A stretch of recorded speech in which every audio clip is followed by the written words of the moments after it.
जय माता दी दोस्तों। माता रानी आपकी सारी मनोकामनाएं पूर्ण करें और आप जीवन में खूब सारी तरक्की करें। इसी के साथ आज का जो वीडियो है वो मैं शुरू कर रही हूँ। दोस्तों आज के वीडियो में आपको राम ज्योति जो है वो घर पे कैसे लगानी है, क्योंकि सब लोग अयोध्या जो है वो नहीं जा पाएंगे। घर में ही भगवान श्री राम की पूजा अर्चना जो है वो किस प्रकार से करना है, किस प्रकार से राम दरबार की पूजा जो है वो आसानी से आप घर पर कर सकते हैं। आज के वीडियो में सारी जानकारी जो है वो बिल्कुल आसानी से आपको बताऊँगी। सबसे पहले किसी भी जगह पे को आपको अच्छे से साफ़ सफाई कर लेनी है, गंगा जल से उसको पवित्र कर लेना है। अगर कच्चा है तो गाय गोबर से आप उसको लीप भी सकते हैं, या आप चाहें तो थोड़ी सी हल्दी डाल के, अगर गाय का गोबर नहीं है तो थोड़ी सी हल्दी डाल के और पानी डाल के उसे पवित्र जो है वो उस जगह को कर सकते हैं। उसके बाद कोई भी इस तरीके का पटा चौकी जो भी है वो रख लीजिए। उसके बाद क्या करना है, आपको जो कपड़ा है वो बिछाना है इसके ऊपर। तो यहाँ पे देखिए मैं आसन के रूप में ये जो कपड़ा है वो बिछा रही हूँ। इसको मैंने अच्छे से बिछा लिया है। अब हमें क्या करना है, क्योंकि 500 वर्षों का इंतज़ार जो है वो ख़त्म हुआ है, तो भगवान का स्वागत जो है वो हम बहुत ही अच्छे से और सरल तरीके से आपको दिखा रहे हैं। थोड़े से जो पुष्प हैं वो यहाँ रखेंगे और भगवान की जो प्रतिमा है उसको यहाँ पे स्थापित करेंगे। आपके पास जो भी राम दरबार की जो भी फ़ोटो है, भगवान श्री राम की फ़ोटो है, जो भी है वो आप इस तरीके से जो है वो रख सकते हैं। देखिए यहाँ पे मैंने इस तरीके से राम दरबार की जो फ़ोटो है वो रख दी है। अब हमें क्या करना है, अब हमें थोड़ा सा, चाहे तो आप चावल का आसन दें या आप फूल का आसन दें। मैं यहाँ पे सारी पूजा जो है वो फूल के आसन से दे रही हूँ। तो यहाँ पे थोड़ा सा फूल जो है वो रख के और उसके बाद मैं यहाँ पे एक जो दिया है वो प्रज्वलित करूँगी। तो यहाँ पे मैंने थोड़ा सा फूल का आसन जो है वो दिया है और इसके बाद यहाँ पे जो दीपक है वो हम रखेंगे। ये देखिए।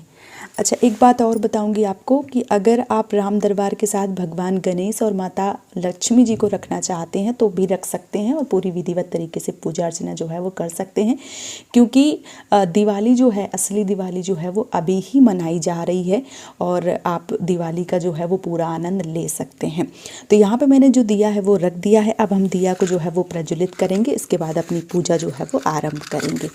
तो यहाँ पे देखिए जो दिया है वो मैंने जला दिया है। जो दिया है वो जल गया है, क्योंकि किसी भी पूजा को जब हम शुरू करते हैं तो जो हमारे अग्निदेव होते हैं वो हमारी पूजा के साक्षी होते हैं, इसलिए सर्वप्रथम हमें जो दीपक है वो जलाना चाहिए। तो मैंने यहाँ पे जो दीपक है वो जला दिया है।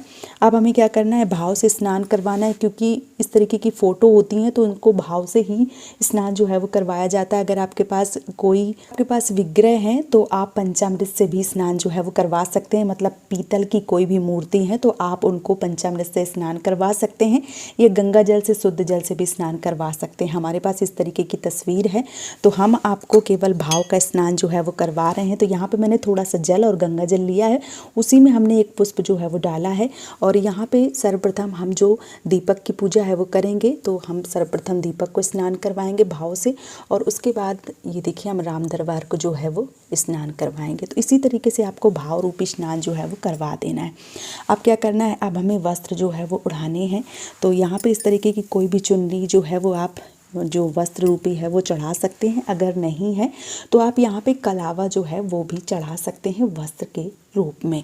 तो यहाँ पे ये चुनरी है, इस चुनरी को मैं यहाँ पे जो हमारी तस्वीर है उसको हम अच्छे से उड़ा देंगे।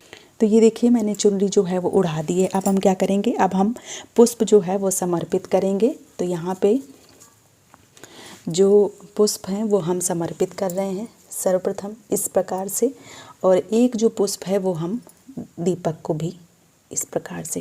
इसके बाद हम जो चंदन है उससे तिलक करेंगे। तो सबसे पहले, जैसे मैंने पहले बता दिया कि सबसे पहले जो दीपक है उसको हम तिलक करेंगे इस प्रकार से रोली और चंदन से। ये देखिए थोड़े से जो चावल हैं अक्षत के रूप में वो भी चढ़ाएंगे और उसके बाद यहाँ पे देखिए भगवान श्री राम का तिलक करेंगे, हनुमान जी का तिलक करेंगे, बाकी जो भी हैं सबका तिलक जो है वो यहाँ पे हम करने वाले हैं। माता जानकी का यहाँ पे हम जो कुमकुम है उनसे तिलक कर रहे हैं इस प्रकार से। यहाँ पे इस तरीके से जो तिलक है वो हो गया है हमारा।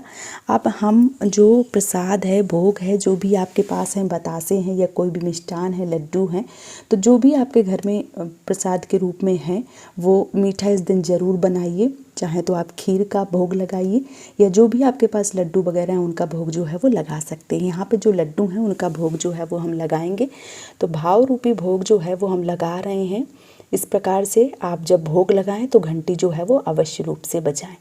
तो इस प्रकार से जो भोग है लड्डू के रूप में वो मैंने यहाँ पे रख दिया है। इसके बाद जो फल हैं वो हम रखेंगे। तो ये देखिए जो केला है प्रसाद के रूप में इस प्रकार से मैंने यहाँ पे जो है वो रख दिए हैं। अब इसके बाद हमें क्या करना है, इसके बाद हमें जो दीपक है वो प्रज्वलित करना है। तो कम से कम मैंने अपने कई वीडियो में बताया भी है कि भगवान श्री राम के आगमन के रूप में या इतने दिन का वनवास जो है वो ख़त्म होने के रूप में राम जी जब हमारे घर में विराजमान हो रहे हैं तो कम से कम 5 घी के दिए जो हैं वो ज़रूर जलाएं। आप इससे ज़्यादा भी जला सकते हैं, लेकिन कम से कम 5 दीपक जो है वो ज़रूर जलाना चाहिए। तो यहाँ पे मैं घी के 5 दीपक जो है वो प्रज्वलित करूँगी। मिट्टी के दीपक जो है वो मैं यहाँ पे जला रही हूँ। आप मिट्टी के दीपक, क्योंकि अभी कोई त्यौहार नहीं चल रहा है तो क्या हो रहा है कि मिट्टी के दीपक जो है वो भी आसानी से मिलना मुश्किल है, तो इसकी जगह पे आप आटे के दीपक जो है वो भी जला सकते हैं। तो इस प्रकार से ये देखिए मैंने 5 दीपक जो है वो ले लिए हैं और इन दीपकों को जो है वो हम प्रज्वलित करेंगे।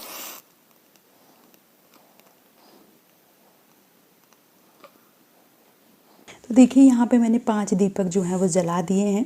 इस प्रकार से 5 दीपक जो हैं वो जल गए हैं भगवान श्री राम के सामने और प्रभु जो हैं वो आए हैं। तो बहुत ही ज़्यादा हर्षोल्लास की बात है, बहुत ही खुशी की बात है। इसके बाद आपको क्या करना है, आप आरती करें और भगवान का आचमन जो है वो ज़रूर करें। तो यहाँ पे आप चाहें तो इन दीपकों को प्लेट में रख के और अच्छे से आरती जो है वो भगवान की कर सकते हैं, या आप चाहें तो अलग से भी दिया लेके कपूर की आरती भी कर सकती हैं। आप चाहें तो धूप बत्ती की आरती कर सकती हैं। जो भी आपको चीज़ें आसानी से मिल जाए। मैं अपने कई सारे वीडियो में आप सबको बताती हूँ कि पूजा जो है वो आपको अवश्य रूप से करनी है। भले ही सामान कम ज़्यादा हो, लेकिन पूजा जो है वो ज़रूर करनी चाहिए।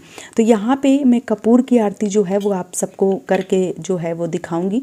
तो मैं यहाँ पे कपूर की आरती जो है वो कर रही हूँ और कपूर की आरती करने के बाद भगवान का आचमन जो है वो मैं करवाऊँगी। तो यहाँ पे एक मैंने मिट्टी का जो दीपक है वो लिया हुआ है और उस पर मैं थोड़ा सा जो कपूर है वो रख के और जो आरती है वो करने वाली हूँ। तो ये देखिए मैंने कपूर का जो आरती है वो कर रही हूँ। तो इस प्रकार से भगवान की आरती जो है वो करें। इसके बाद पूजा में कोई भी गलती रह गई हो या कोई भी सामान रह गया हो तो हमें दक्षिणा जो है वो अवश्य रूप से चढ़ानी चाहिए। तो यहाँ पे जो मैंने दक्षिणा है वो रख दी है और जो पूजा है वो हमारी हो चुकी है। अब हमें क्या करना है, अब हमें आचमन करवाना है और आचमन करवाने के बाद में ही भगवान को प्रणाम करना है कि भगवान हमारे घर में भी खुशहाली आए। तो ये देखिए अब हमने जल ले लिया है। जल को इस तरीके से हाथ में लेना है आपको और 5 बार या 3 बार इस प्रकार से आपको जो है वो भगवान का आचमन जो है वो करवाना चाहिए। अच्छा, यहाँ पे जो पीले चावल हैं या कार्ड है वो भी यहाँ पे रख के आप पूजा कर सकते हैं, या अगर आपके पास पीले चावल नहीं आए हैं तो आप जैसे मैंने सरल विधि जो है वो आज की वीडियो में आप सबको दिखाई है, बिल्कुल सरल कम सामान में पूजा जो है वो किस प्रकार से करना चाहिए, क्योंकि सबके पास बहुत सारा सामान जो है वो नहीं होता है। ऐसे में आप कम सामान में भी राम दरबार जो है वो लगा सकते हैं, घर पे भगवान की राम ज्योति जला सकते हैं और पूजा जो है वो कर सकते हैं। आप भी इसी प्रकार से पूजा जो है वो ज़रूर करें और अपनी सारी मनोकामनाओं को पूर्ण करें। उम्मीद करती हूँ कि आज का वीडियो आप सबको पसंद आया होगा। वीडियो पसंद आया है तो आप मुझे सपोर्ट कर सकते हैं इस चैनल को सब्सक्राइब करके। आज का वीडियो यहीं पे समाप्त कर रही हूँ दोस्तों। जय माता दी।